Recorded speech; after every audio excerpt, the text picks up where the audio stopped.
नमस्कार साथियों। तो जैसा कि आपने पिछली वीडियो में देखा होगा कि हमने पहला क्वेश्चन सॉल्व कर लिया था।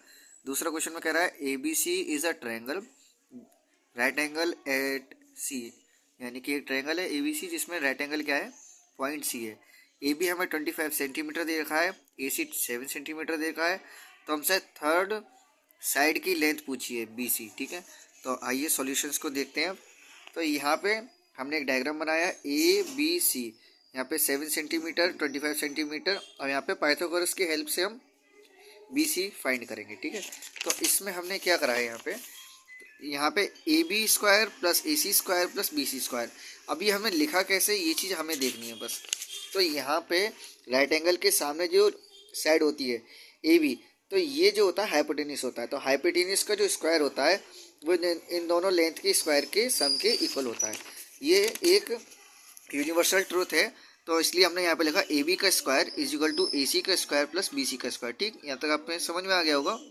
ए बी का स्क्वायर हमें 75 सेंटीमीटर दे रखा है और ए सी हमें 7 दे रखा है, ठीक है।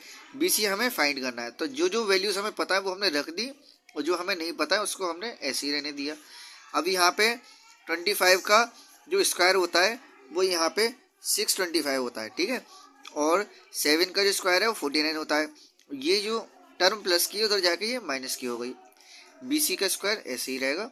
जब यहाँ पे आप इसे सब्ट्रैक्ट करेंगे तो 576 आएगा, ठीक है, जो कि 24 का स्क्वायर होता है। इसलिए B C is equal to 24 centimetre, ठीक है। तो इसी तरीके से करेंगे। यहाँ पे एक क्वेश्चन और दे रखा है हमारा कि find the value of x, ठीक है। इसमें एक्स का वैल्यू फाइंड करना है। जो फॉलोइंग फिगर दे रखे हैं, all measurements are in the centre centimetre, ठीक है। तो ये सब सेंटीमीटर में है, इनकी एक यूनिट दे रखी है सेंटीमीटर। अब ये हमारे को 3 डायग्राम दे रखे हैं, तो इसमें यहाँ पे हमें एक्स फाइंड करना है, ठीक है। तो इसकी एक लाइन 21 दे रखी है और 29 यहाँ पे एक लेंथ दे रखी है। तीसरी लेंथ हमें फाइंड करनी है। और यहाँ पे ये क्या है, राइट एंगल है। राइट एंगल के सामने वाली जो लेंथ होती है वो हाइपोटेन्यूस होती है।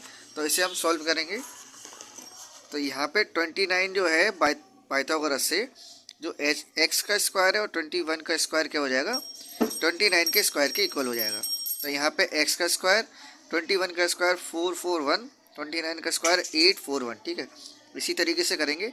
ये टर्म प्लस की है तो दूसरी साइड जाएगी तो वो उसका साइन चेंज हो जाएगा, प्लस का माइनस हो जाएगा। इसको जब आप सब्ट्रैक्ट करेंगे तो 400 आएगा, जो कि 20 का स्क्वायर होता है। इसी तरीके से एक्स का जो वैल्यू आ जाएगा 20 सेंटीमीटर आएगा। यहाँ भी स्क्वायर है, यहाँ भी स्क्वायर है, तो दोनों तरफ से स्क्वायर रूट लेंगे तो 20 सेंटीमीटर आ जाएगा। अब नेक्स्ट क्वेश्चन देखते हैं। ये वाला फिगर दे रखा है, यहाँ पे एक्स फाइंड करना है। एक ये राइट एंगल ट्रायंगल है, एक ये राइट एंगल ट्रायंगल है। तो एक बार इस लेंथ को फाइंड करेंगे और एक बार इस लेंथ को फाइंड करेंगे। ए बी सी डी ये पॉइंट दे रखे हैं। तो यहाँ पे पहला ट्रायंगल लेंगे ए बी सी। ए बी सी इसमें हमें राइट एंगल ट्रायंगल के सामने ये 37 दे रखा है, ये हाइपोटेनियस है। तो हाइपोटेनियस का जो स्क्वायर है वो बी सी का स्क्वायर और सी ए या ए सी के स्क्वायर के सम के इक्वल है, ठीक है। ये पाइथागोरस प्रमेय से जो थ्योरम होती है उससे हमने लिखा है, ठीक है। यहाँ पे वैल्यूज़ को पुट करेंगे और उसके बाद इसका स्क्वायर इनका स्क्वायर, इसको इस तरीके से सॉल्व करेंगे। और यहाँ पे सिर्फ कैलकुलेशंस हैं, इससे ज़्यादा कुछ नहीं। इस तरीके से बी सी का जो वैल्यू आ जाएगा 35 का आ जाएगा, ठीक है। क्योंकि ये जो इसका अगर आप स्क्वायर रूट निकालेंगे तो 35 आ जाएगा, ठीक।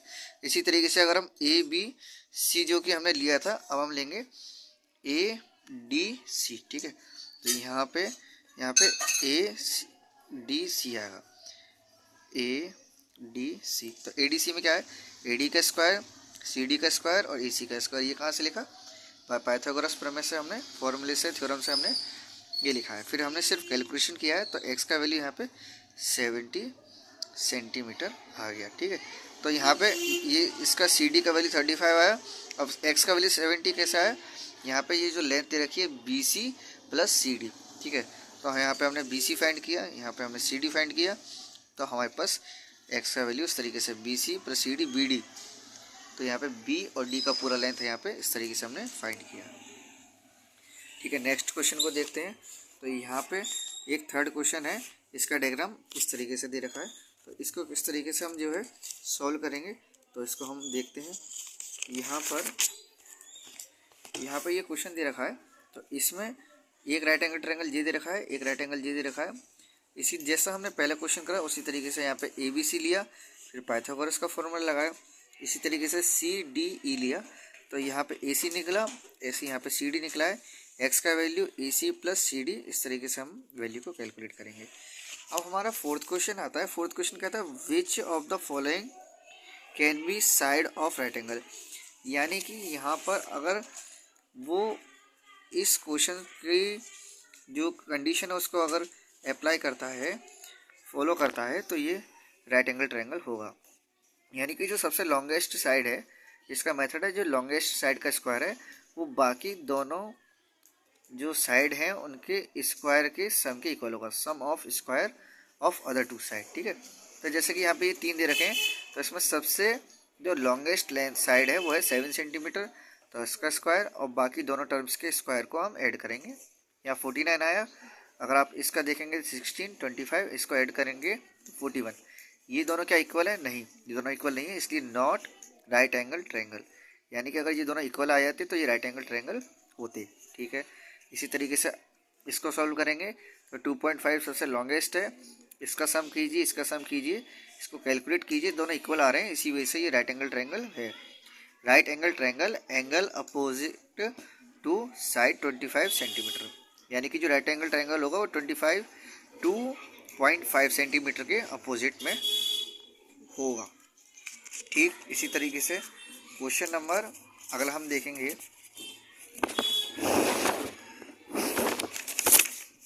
तो यहाँ पे जैसे हमने बाकी के क्वेश्चन सॉल्व किए उसी तरीके से इसे करेंगे, लॉन्गेस्ट साइड का स्क्वायर करके बाकी दोनों साइड के स्क्वायर को ऐड करके देखेंगे, दोनों इक्वल आ रहा है, इस वजह से ये राइट एंगल ट्रायंगल होगा। ठीक है, नेक्स्ट क्वेश्चन क्या कहता है? नेक्स्ट क्वेश्चन कहता है हमारा कि यहाँ पर जैसे कि अगला क्वेश्चन दे रखा है, ये लास्ट के कुछ क्वेश्चंस हमारे रह गए हैं। तो इसमें क्वेश्चन नंबर 5 क्या कहता है कि a 15 metre long ladder reaches a window 12 metre high from the ground on placing it against a wall. ठीक है, ये इसमें क्या कह रहा है, एक 15 मीटर लॉन्ग एक लेडर है, ठीक है, जो रीच करता है एक विंडो तक, ठीक है, जिसकी हाइट है 12 मीटर। ठीक है, तो how far is the foot of the ladder from A wall. ठीक है, तो यहाँ पे एक डायग्राम के थ्रू हम समझते हैं कि यहाँ पे 12 मीटर हाई है और ये 15 मीटर दे रखा है। ठीक है, ये डायग्राम के थ्रू समझ सकते हैं। फिर यहाँ पे सिर्फ पाइथागोरस फॉर्मूला लगाना है, क्योंकि ए सी क्या हमारा हाइपोटेनियस है, उसका स्क्वायर बाकी दोनों साइड के स्क्वायर के सम के इक्वल होगा। ठीक, तो यहाँ पे हमें ए बी फाइंड करना है। तो ए बी फाइंड करने के लिए हमें क्या करना होगा, यहाँ पे इस तरीके से इसे सॉल्व करेंगे। कैलकुलेशंस को फाइंड करने के लिए यहाँ पे बस वैल्यूज पुट करनी है, उसके बाद सिर्फ आपको सिंप्लीफाई करना है। क्वेश्चन नंबर 6 में क्या कर रहा है, find the area and the perimeter of the rectangle whose length 15 metre, the length of diagonal 17 metre. यहाँ पर इसको हम सॉल्व करेंगे तो ए बी सी कितना है, ए सी का स्क्वायर, ए बी का स्क्वायर, बी सी का स्क्वायर। ठीक है, तो यहाँ पे हमें क्या निकालना है, पेरीमीटर निकालना है। तो हम ए बी सी का वैल्यू निकालेंगे, तो ए बी सी ट्रायंगल में हमें बी सी का वैल्यू निकालना है, तो बी सी को पाइथागोरस से हम सॉल्व कर लेंगे। इसी तरीके से एरिया निकालना है, तो लेंथ इंटू विड्थ इसका फॉर्मूला होता है। फिर आप, क्योंकि हमें यहाँ पे विड्थ दे रखी है, लेंथ हमने निकाल ली है, तो 120 कैलकुलेशन के थ्रू आ जाएगा। ठीक, अब आपने यहाँ पे एरिया निकाला है, तो एरिया सेंटीमीटर स्क्वायर में आएगा। ठीक है, इसी तरीके से पेरीमीटर निकालेंगे तो कितना आता है, 2 इंटू लेंथ इंटू विड्थ, फिर सिर्फ कैलकुलेशन आपको करनी है। ठीक है, नेक्स्ट क्वेश्चन आता है, लास्ट के 2 क्वेश्चन बचे हैं। If the diagonal of A rhombus, ठीक है, रोमस जो शेप होती है इसमें हमें 10 सेंटीमीटर और 24 सेंटीमीटर मेजर दे रखे हैं, पेरीमीटर हमें फाइंड करना है। ठीक है, तो इसमें क्या करना होगा, सबसे पहले हमें एक रोमस का डायग्राम बनाना है। तो यहाँ पे ए ओ डी, ठीक है, बीच में हमने सेंटर ओ माना है। ठीक है, ए ओ डी क्या है, ए ओ डी एक साइड दे रखा है, ए ओ डी, यानी कि हमें कौन से ट्रायंगल को लेना है, तो यहाँ पे ए डी का स्क्वायर और यहाँ पे ए बी और ओ डी, ठीक है। तो इस तरीके से हमें यहाँ पे फाइंड करेंगे ओ ए और ओ डी, ठीक है। तो यहाँ पे ओ ए और ओ डी का स्क्वायर ए डी के स्क्वायर के इक्वल होगा, ठीक है। तो इस तरीके से यहाँ पे ऐसे कैलकुलेशन के थ्रू सॉल्व कर देंगे। पेरीमीटर का फॉर्मूला लगाएंगे, क्योंकि रोम्बस में क्या होता है, चारों साइड्स इक्वल होती हैं, इसलिए 4 इंटू साइड का फॉर्मूला लगाएंगे।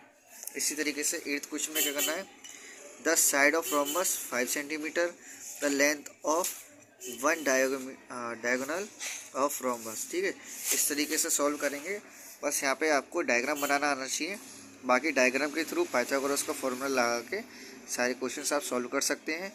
आई होप आपको सारे क्वेश्चंस का जो सॉल्यूशन है वो इजीली आपको अंडरस्टैंड होगा, समझ में आया होगा।